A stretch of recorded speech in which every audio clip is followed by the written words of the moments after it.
this comic book has already sold out up to its 4th printing, if I'm not mistaken, and with good reason. This is one of the best horror books that I've read in a long time, but even deeper than that, this is probably the best independent book. And I say indie book because, Boom is a small indie company. Even though they house some larger properties like Angel and Buffy the Vampire Slayer, they're very small. And this is an indie written book. So again, James Tynion wrote the story completely. He's not taking over some property and continuing on with the story. This is his work, right? And I'm focusing more on my favorite books recently, and this qualifies 100%. And Tynion recently, the writer, he recently picked up writing the Batman main title for DC, and that's absolutely fantastic. If you watch my video about him, I kind of did a spotlight on him as a creator,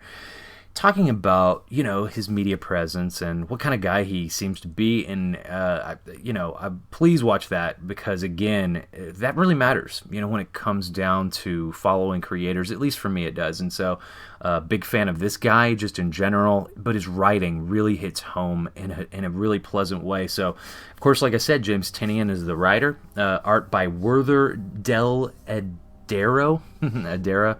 Jeez, I'm butchering names. That's what I do. Colors by Miguel Muerto.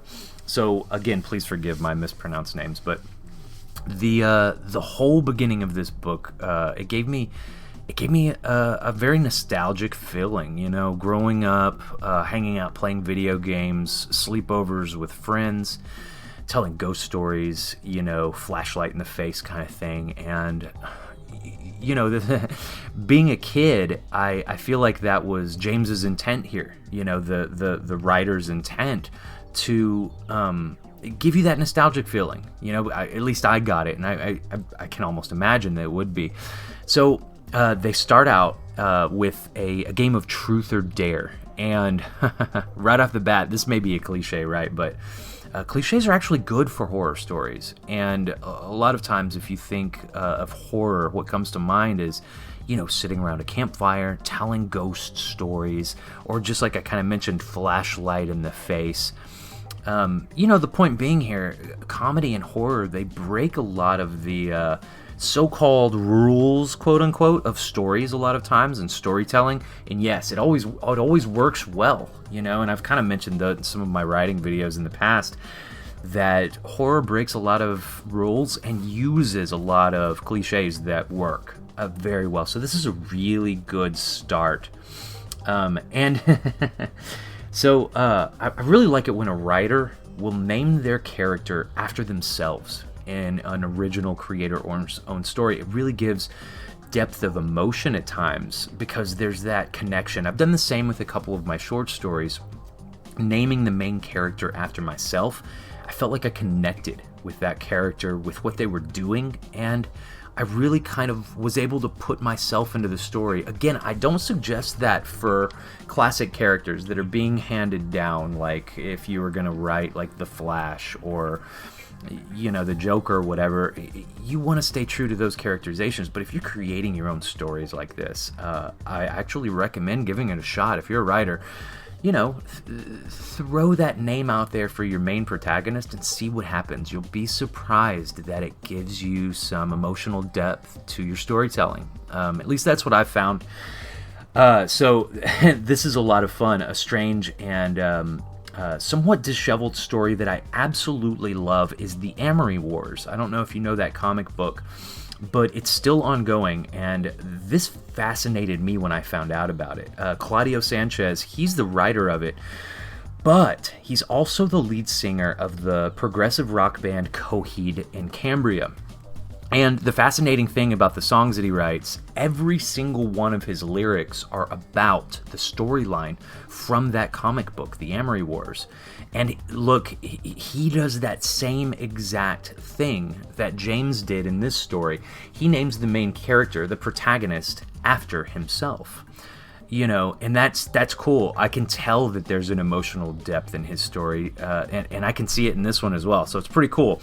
Just like I was saying, it's this emotional connection for your own intellectual properties. Add your own name to the story, and it's pretty neat what you'll find. So getting back to this comic book. So, James, he's this kid, and he's telling his friends during the sleepover about a monster that he saw right in his yard. And, the way this is drawn, this art, you can see and sense the fear in these kids. It's a good capture of feeling that this artist gives. They're like, F you, that didn't happen, And James says, it's right out there at the ravine, And Noah, his friend, he's like, nah, man, nothing that creepy is out there.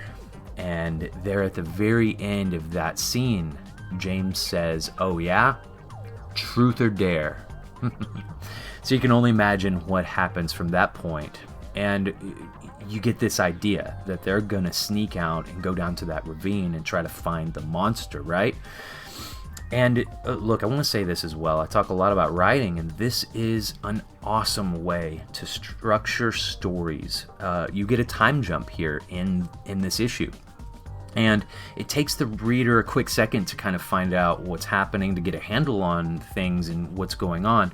You see James in a room, and he's being questioned, telling someone, likely a detective, that the monster isn't real, that he made it up, he made up the story, and he's crying. And he says that he heard them screaming. So you get to a point now where you suppose that there's a murder that's taken place, right? And the next scene that I'm going to show here, of course, this is a really chilling scene, and this is again what makes great horror. And it's just this woman calmly walking, wielding dual machetes. She's walking toward this little girl in a wagon, and I mean, it looks like this little girl is missing an eye, and the whole scene here is disturbing, to say the least. And there's this conversation. The girl asks the woman, "There's more of them, aren't there?" And look, this notion is pretty simple at this point. This woman is possibly killing these kids, and this kid that she's talking to in this little wagon, she's absolutely okay with this, and it's emotionally gripping. The very first thing I thought is, what the hell is wrong with this little girl? What's going on here? You have questions and you want answers to it, and it makes you want to keep reading. This is great storytelling. And so these kids in the next scene, they're coming after James. They're blaming him for the murder of his friends, and apparently they're bullies. They're picking on him. And, they're saying they had to pull this kid's intestines out of the tree. They're talking about Noah, his friend that was brutally murdered there. And, he's telling James, he was like, he was never gonna kiss you, so you killed him. And again, that's a really emotional moment, picking on a kid, for being different than them. He's like, I see the way you look at him in the locker room, and it's disturbing. Picking on him and blaming him for a murder, being a bully. And so again, you have this emotional attachment to this main character. It's really good writing. And then fast forward, you go to the principal's room, and you get the cool principal here, and this is kind of like an archetype, the appealing mentor, and even more so, I love how all of the mysteries in the story, they're revealed slowly over time, and that's something that I talk about all the time. I've been constantly covering Hickman's run on the X-Men recently.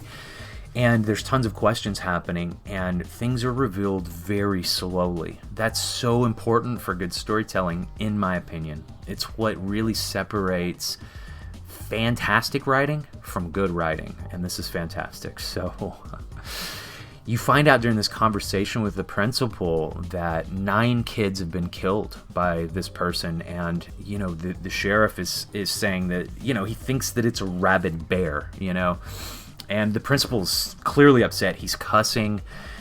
And, he's the cool principal. And so he's going to send James home. And James is like, no, we're going to watch a movie in class. And so he stays. And this next scene, again, this is another really chilling scene.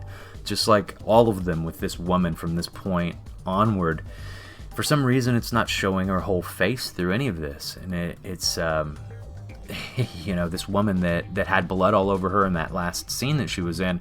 She's looking at these missing posters of all of these kids, and a sheriff walks up and asks, do you know one of them?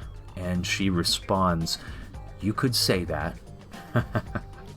Again, it's disturbing. It's gripping emotionally. It makes you really think, what's going on here? This woman is killing these kids, Another chill went up my spine during that, So the first time I read this book, I made a lot of assumptions at this point. And hey, some genres, some type of stories, they use sleight of hand to misdirect your attention. Think about thrillers, or crime dramas. Anything Agatha Christie kind of stuff, right? Horror can really do that. Can really work that way as well if it's written well. And this, again, like I say, it is, a misdirection purposefully. And, I certainly don't want to spoil anything, but I want to talk about the ending. I'm not going to. Because, I want you all to read this book. This is masterful storytelling. It's absolutely incredible. And, when I say that, I mean, horror is a very specific genre, and if it's done well, it's going to captivate you. It's going to create so much emotional tension that you'll feel drawn in. You won't be able to put it down. And I really would want to tell you what happens at the end, because the very last panel of this book, you don't have a choice but to get the next one. And that is exactly what a good comic book should do, just like a good book. If you're writing something that is serial oriented, where there is definitively going to be a sequel, you absolutely need the person to need, the reader to need to pick up that next one. And that's what I'm talking about. The final 3 scenes in here, I'm not talking about. So you have 3 full scenes that happen here. And, if you read this book, which I hope you do, you'll have to pick it up just like I do. So I put it on my pull list, and I eagerly await this next issue. I think it may even be coming out next week or the week after, if I'm not mistaken. This is one of the coolest last pages that I've read all year, and you'll get exactly what I mean if you pick this up. So if horror is your thing, this book is for you. If you just kinda like horror, this book is for you. If you actually don't even much care for horror, but you like suspenseful, good storytelling, honestly, this book is for you too. So most of the time in my videos, I talk about writing as it pertains to great comic books. Generally newest releases, because, the majority of people are reading those right now. And so I will go back in time and talk about some of the great stories that I've read. Right now I'm rereading Claremont and Jim Lee's run on the X-Men. I started with number 1, and so I'm going through that. It's really fun to see things manifest from there that are happening right now in the current run of X-Men. It's really fun. It's really, really fun to see it. So I'll talk about some of the oldest stuff that I've read, but mostly I talk about new stuff. I'd love for you to join me, of course, on my journey through storytelling in comics. Hit like and subscribe if you could, and you are the gateway into comics.